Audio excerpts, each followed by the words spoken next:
You've also been accused of making fun of other religions. Have you ever done that? Running down other religion. See, actually, Have you ever done that? Actually, I cannot do that because if I do that, that will go against my own Quran. Quran says in Surah Anam, chapter number 6, verse number 108, that revile not, abuse not those gods who they worship besides Allah, lest in the ignorance they will abuse Allah subhanahu wa ta'ala. So if I do that, I'm going against the Quran. What I do, I try and find out commonalities.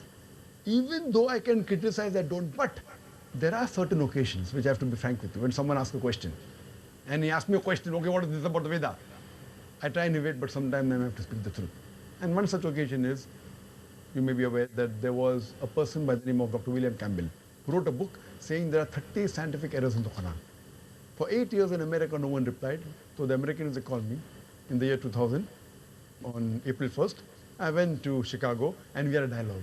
And the topic of the dialogue was Quran and the Bible in the light of science. So there, I had to defend the Quran. And since the topic was Bible, I was forced to take out some unscientific points mentioned in the Bible reluctantly.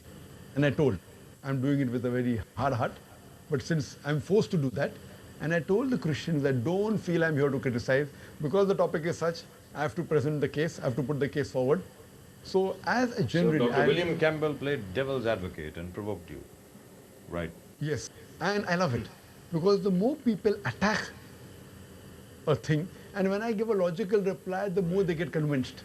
So I don't mind anyone attacking Islam. But do it straightforward.